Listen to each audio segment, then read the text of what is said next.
Now, the first piece of armour that you'd actually put on are your greaves.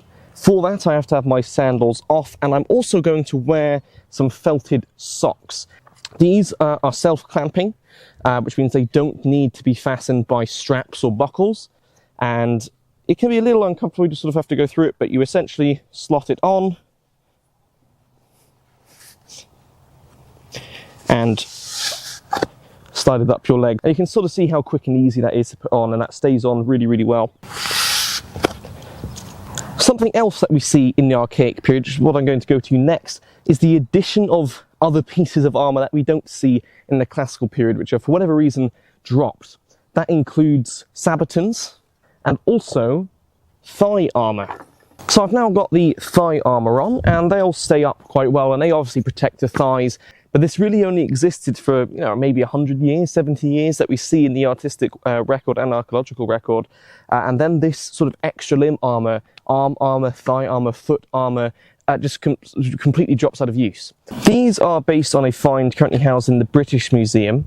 And these I just think are so neat, because it's like, we need to find a way to protect our feet. So we are literally going to make metal feet with little hinged toes. So that is my legs fully armoured, and as you can see, I'm really, really well protected. So now I've got the cuirass, I hope you can hear me okay. My microphone's probably in here a little bit somewhere. These cuirasses are really important that they fit properly, and with the bell cuirass you get excellent mobility with these things because of the design. Next is your sidearm. In this case, I have what is called a coppice. It literally means chopper.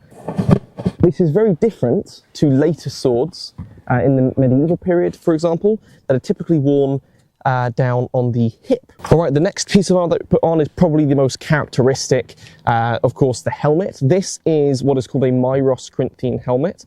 You pad it out with an arming cap of some sort. We have evidence of sea sponge being used. I believe Aristotle tells us about a sea sponge. We have archaeological Etruscan finds of a grass woven hat.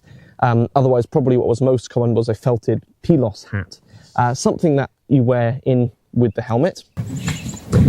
And this helmet is very, very light. And there's something that we see time and time again with Hellenic armours of all types, is that they are very close-fitting, they are relatively thin, and they are very, very light. Something that's really, really interesting that we see in the archaic period is 2 spears being brought to battle that doubled as javelins. So these guys were throwing.